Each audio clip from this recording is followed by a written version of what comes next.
एक युद्धपोत को डुबा दिया गया है और वो युद्धपोत जंग में नहीं था। बहुत बड़ी बात बता रहा हूं, भारत के करीब से यानी भारत और कई देशों के साथ ड्रिल करके ईरान का एक युद्धपोत जो वापस ईरान जा रहा था और श्रीलंका के करीब था, अमेरिका की नौसेना ने उस पर सबमरीन से हमला किया और उस ईरानी युद्धपोत को डुबा दिया। कहा जा रहा है कि उसमें 110 ईरानी लापता हैं और इसके अलावा और भी लोग गायब नजर आ रहे हैं।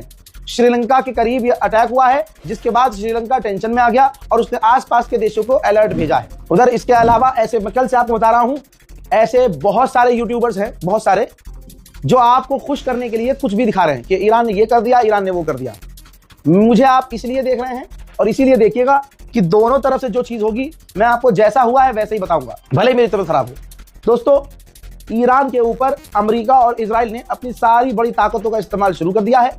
ईरान के ऊपर जो ताजा तरीन अभी कुछ देर पहले सबसे बड़े हमले हुए हैं, देख लेते हैं।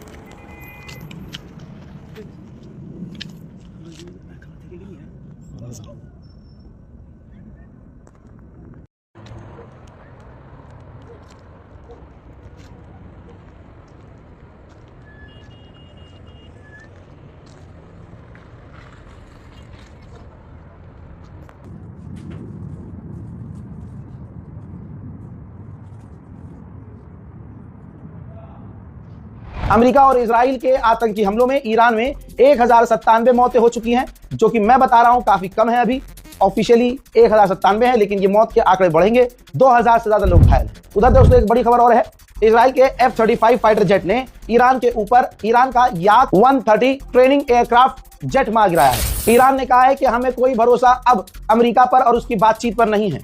हमारा जब तक मन करेगा हम अब तब तक लड़ते रहेंगे। ईरान के विदेश मंत्री ने कहा कि अमेरिका ने धोखा दिया है, बातचीत का बहाना करके न्यूक्लियर डील और न्यूक्लियर पर बात कर रहा था और दिखा रहा था कि वो बातचीत की टेबल के जरिए सॉल्यूशन चाहता है।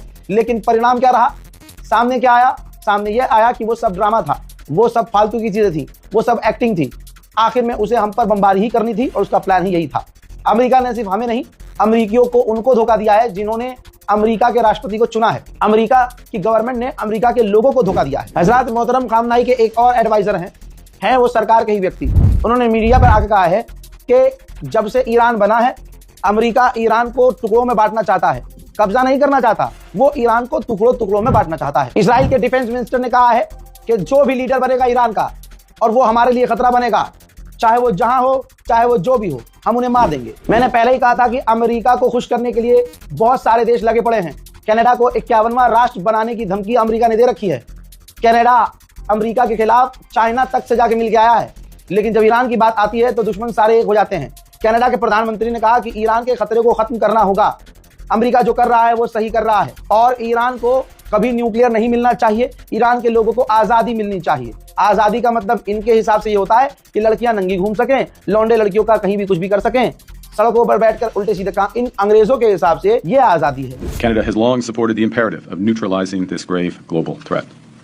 Canada stands with the Iranian people in their long and courageous struggle against the regime's oppressive rule, which is why we support efforts to prevent Iran from obtaining a nuclear weapon and to prevent its regime from further threatening international peace and security. फिलहाल Israel का क्या plan है मैं आपको बता रहा हूं। Israel IRGC की इंटरनल फोर्सेस को निशाना बना रहा है, इंटरनल फोर्सेस को, और ईरान के सेंसिटिव इलाकों पर हमला कर रहा है ताकि ईरान की रिजीम कमजोर हो जाए, वहां की पुलिस, वहां का पूरा सिस्टम कमजोर हो जाए और ईरान की जनता सड़कों पर आ जाए। जनता सड़कों पर आकर सारा काम वो कर दे, तोड़फोड़ मचाए, लूटपाट करे और ईरान की सरकार खत्म हो जाए। फिलहाल के अपडेट में इतना ही। ईरान से खबर अच्छी नहीं आ रही है, मैंने कल भी बताया था आपको। ठीक, इस रिपोर्ट को शेयर कीजिएगा। किसी ऐसे इंसान को मत देखिए जो सिर्फ आपको खुश करने का काम कर रहा है। ऐसे इंसान को देखें जो आपको, मैं ये नहीं कह रहा आप सिर्फ मुझे देखें, ऐसे इंसान को देखें। ऐसे गोदी मीडिया को बिल्कुल नहीं देखिएगा, गोदी मीडिया को बिल्कुल नहीं देखिएगा, क्योंकि उसमें भी गोदी मीडिया मोदी करेगा।